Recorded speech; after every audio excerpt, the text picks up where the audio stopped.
Hey guys, welcome back to my channel. My name is Seraphine and thank you so much for joining me today.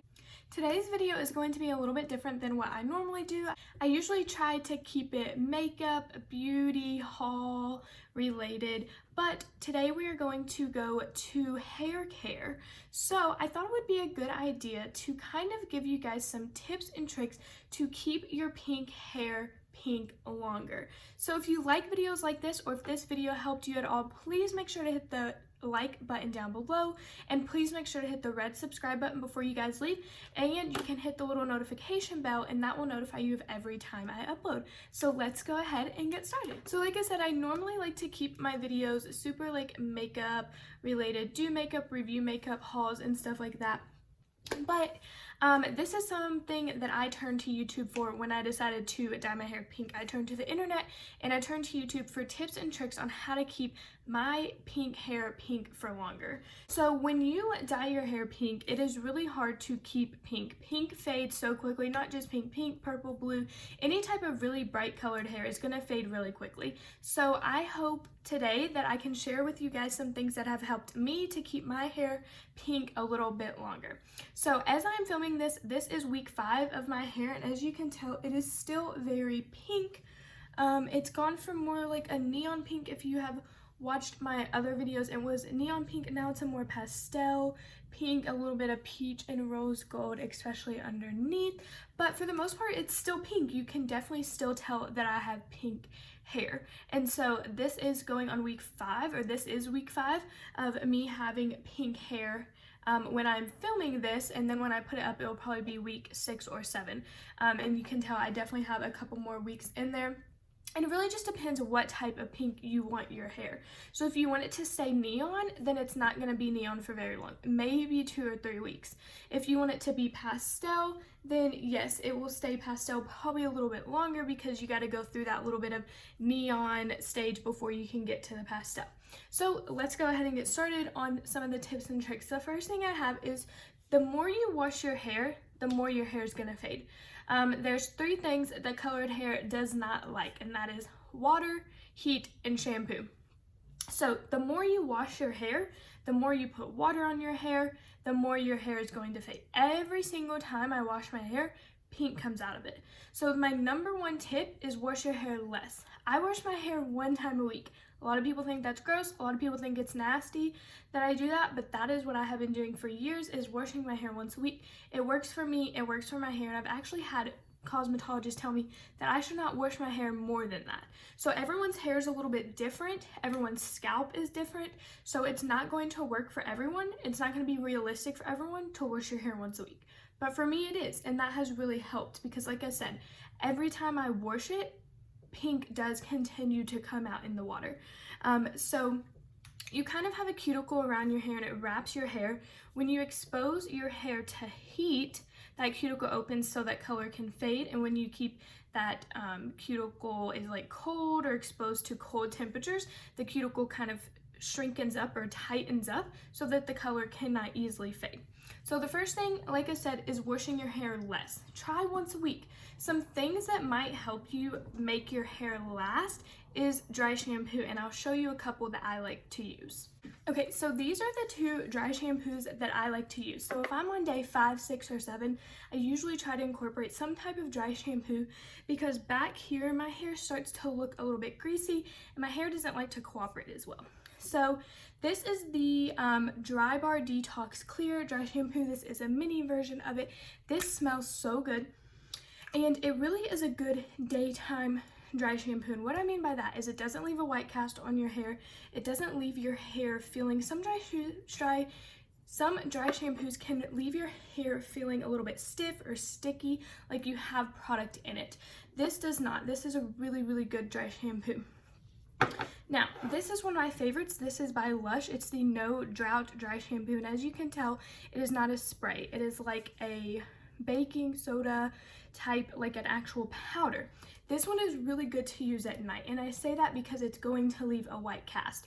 So if you know day 5, 6, 7, your hair begins to get a little greasy or not really cooperate as well, what I like to do is just part my hair and dump this in it, like a lot of it in it, sleep on it, and then the next day your hair will look a lot better. So it really just depends what you're looking for and what you want it to do and when you're going to use it.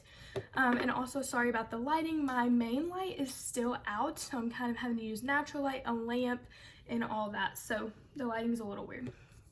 So like I said, wash your hair less, try once a week, and try to use these in between some volumizing spray, some texturizing spray, so that your hair doesn't look so flat if you're worried about that, some dry shampoo if you're worried about your hair looking greasy or anything like that. But it's really going to be dependent on your hair and your scalp personally, so everyone's going to be a little bit different. The next thing is color shampoo. So when you do wash it, it is very important to use a color safe shampoo. So it's either going to save for color treated hair, or make sure to use one that's sulfate and phthalate free. Those are usually safe for color treated hair. These are the ones that I use. So this is the OGX Fade Defying Plus Orchid Oil Shampoo with UVA and UVB sun filter. So it's also in a pink bottle. It is sulfate free, surfactant free, and all of that. It does have a really good smell. It is kind of florally, so if you don't like florally scents, you probably will not like this, but it smells really good. And then this is the matching conditioner. So it is really important, like I said, your colored hair does not like heat, water, or shampoo. Shampoo tends to fade hair, so it's very, very important to use a color safe shampoo and conditioner for your colored hair. This is just the one I use. It is drugstore. You can find it at Walmart, Target, and I think it's about $5.97 per bottle where I live. Another thing that's really good for color treated hair is hair mask. So I found that after I colored my hair was really almost damaged feeling. It felt really dry and it felt really stringy and like hay-like at the end. So I started using hair mask. I never really got into hair mask until I colored my hair. This is the Briogeo Be Gentle, Be Kind Avocado and Kiwi Mega Moisture Superfood Mask. This smells amazing. This is actually a sample. If you shop at Sephora a lot, usually online, they can give you like samples if you spend so much money, and this will probably last me about 2 or 3 uses. It's designed to use once a week. I only wash my hair once a week, so I've been shampooing my hair and either using this or a hair mask. And the hair mask really does work, in my opinion, better than the conditioner. But if you do wash your hair more than once a week, make sure to only use the hair mask once a week. You leave it on for about 5 to 10 minutes and you wash it off, and it really leaves your hair feeling just really healthier, shinier, like smoother, and I really enjoy them. It does not have to be Briogeo. This is just the brand that I use, and I will try to link everything down below for you guys so you guys can go check it out. But hair mask really work. They really I don't know if they really help with necessarily the color, but usually color can be very damaging to your hair, and especially you feel it a lot on the ends, and so the hair mask can really be really moisturizing and beneficial to the ends of your hair. So the second thing is to use color safe shampoo and conditioner. These are drugstore types. They probably have some that are cheaper, and then they have some more expensive like Moroccanoil, Briogeo, a ton of hair brands that are sold at Sephora and Ulta will have color safe shampoo and conditioner. So that is really important. The next thing is bath water temperature. So when you take a shower, when you take a bath, we obviously love warm baths and warm showers, but your hair does not. So especially color treated hair, like I said, that cuticle, you want that cuticle to remain tight so that your color does not fade. And to prevent that from happening as much as you can, what I do is rinse. Anytime my hair gets wet, it's with cold water. So what I do is I take my shower with hot water and wash my face, wash my body, all that, and then at the end I will rinse my hair, or I will get my hair wet with cold water, put my shampoo in, rinse with cold water, put my conditioner in, rinse with cold water again. It's really hard if you're not used to cold water. If you have a detachable head, or if you can kind of do it over the edge of the bathtub, honestly, for the first time, because it's very cold. They say to do it as cold as you can tolerate. So usually ice cold or as cold as you can get. I can't tolerate that, but I try to, just at least for like I was saying, try to get it as cold as you possibly can. It really does make a difference. So just shower with cold water. I mean, like shower with hot water, but then do your hair with cold water, and that can really make a difference. Also, heat, same thing when you're going outside, any type of heat protectant spray. So this is a heat protectant spray I use. It's just by Tresemme, heat protection up to 450 degrees. You can get this at Walmart, Target, whatever it might be. I've been using this since like middle school. So they say it's best with color treated hair to let your hair air dry, which for me is not always possible because the thing with pink hair is it leaks. So if I take a shower at night and then were to lay on my white sheets, I would wake up and my sheets and pillowcase and comforter would be pink.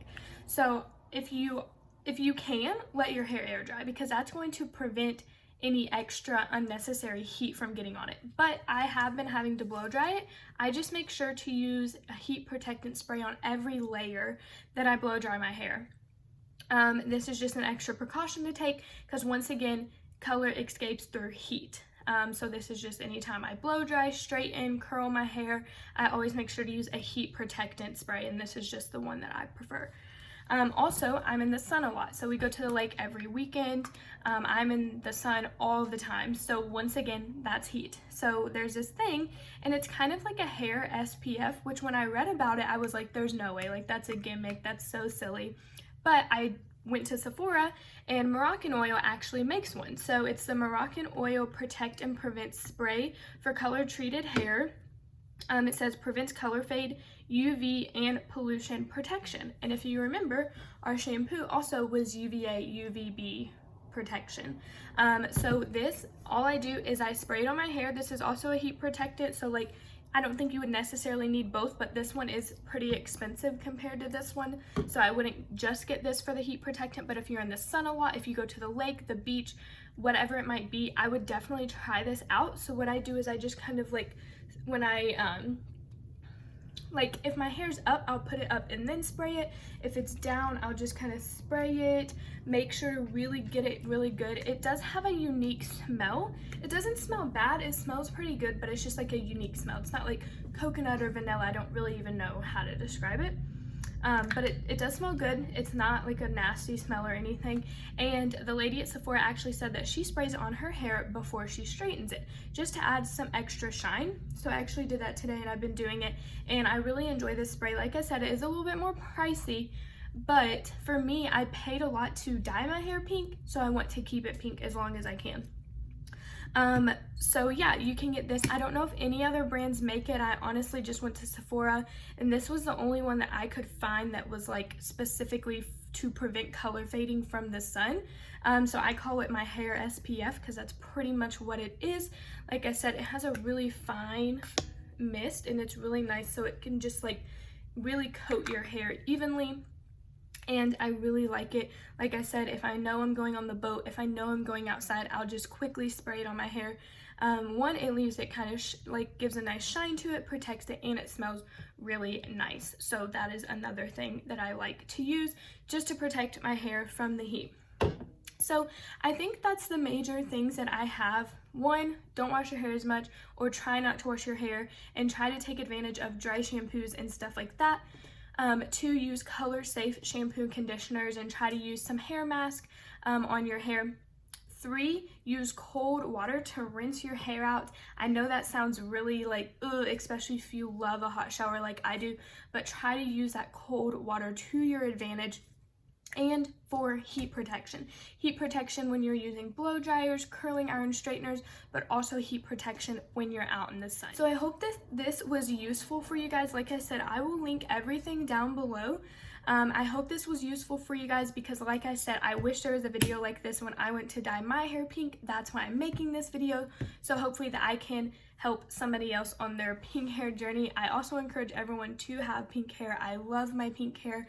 Unfortunately, I will be having to dye it back to brown soon due to school and job related reasonings, but I love my pink hair and the time I have it. Take plenty of selfies, plenty of pictures, because I promise that once I dye my hair back to brown, I will want it back to pink in no time. But I hope this video was really useful and really beneficial for you guys, and I hope to help somebody out there. I encourage everyone to take the leap of faith and dye their hair a fun, crazy color. You won't regret it, and I hope this helped you guys. So if it did, make sure to hit the like button down below, hit the red subscribe button before you guys leave, and I will see you guys next time. Bye, guys.